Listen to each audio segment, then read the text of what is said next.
Hello and welcome to this week's Torah. In this week's Sedra, we read about the count of the Bnei Gershon and the Bnei Merari, the sons of Gershon and the sons of Merari, the other two families of the Levites that were not counted in last week's Sedra.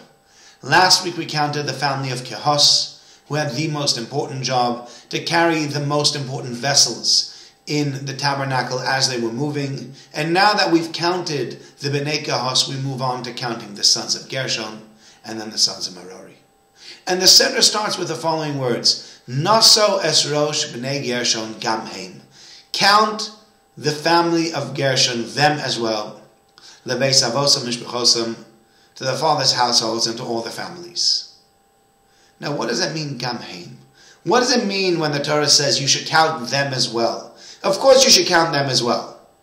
Why would have I thought not to count them? God had told originally Moses to count all the Levites from age 30 to age 50. These are the people that were supposed to do the work in the Mishkan. Why would I not count the family of Gershon and the family of Merari?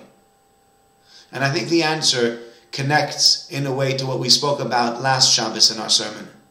And that is, the family of Kehos were the most important family as far as the job was concerned. The job of the family of Kehos was to carry the most important objects in the tabernacle. They carried the Aron. They carried the box that contained the luchos, that contained the tablets that were handed down to Moshe Rabbeinu. They carried the menorah. They carried the shulchan, the special table that held the showbread. They carried all these things, and so we would have thought they are really important. Everybody else has got a menial job. What importance could those people have?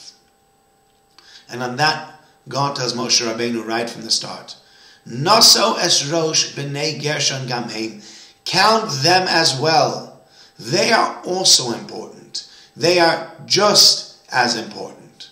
Their job is different. Their job might not be as prestigious, but their job is just as important.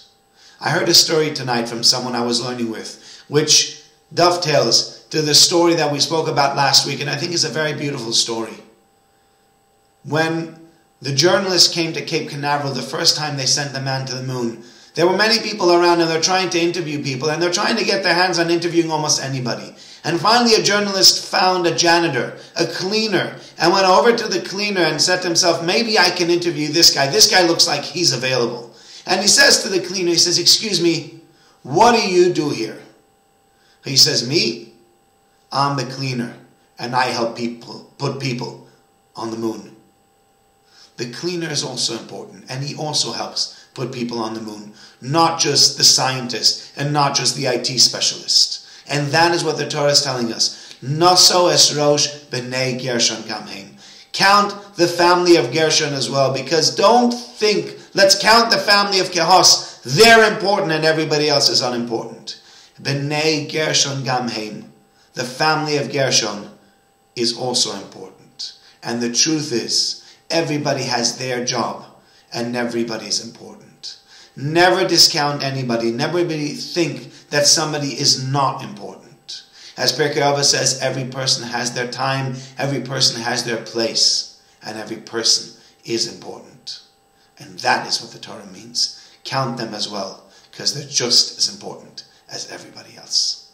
Have a very good Shabbos.